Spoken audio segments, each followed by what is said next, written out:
ഏതൊരു ബ്രാൻഡും ബ്രാൻഡ് ഗൈഡ്ലൈനിൽ പറഞ്ഞിരിക്കുന്ന കാര്യങ്ങൾ അനുസരിച്ചായിരിക്കും തങ്ങളുടെ ലോഗോ പരസ്യങ്ങളിലും ബോർഡുകളിലും വിസിറ്റിംഗ് കാർഡുകളിലുമൊക്കെ വെക്കാറുള്ളത്. അതൊന്ന് വലിച്ചു നീട്ടാനോ കളറൊന്ന് മാറ്റി നോക്കാനോ അവർ ഒരു ഏജൻസിയും ഡിസൈനറെയും അനുവദിക്കാറുമില്ല.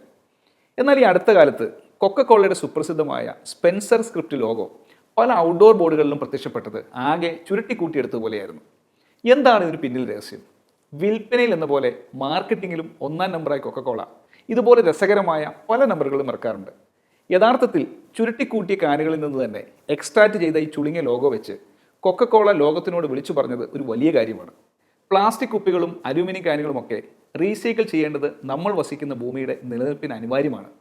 ഈ റീസൈക്കിൾ ക്യാമ്പയിൻ വെറുമൊരു മാർക്കറ്റിംഗ് ടാക്ടിക്സ് മാത്രമല്ല, കൊക്കക്കോളയുടെ വേൾഡ് വിത്തൗട്ട് വേസ്റ്റ് എന്ന പ്രൊജക്ട് പ്രകാരം 2025 ആകുമ്പോഴേക്കും തങ്ങളുടെ മുഴുവൻ പാക്കേജുകളും 100% റീസൈക്കിൾ ചെയ്യാൻ കഴിയുന്നതാക്കി മാറ്റുമെന്നാണ് കൊക്കക്കോള അവകാശപ്പെടുന്നത്.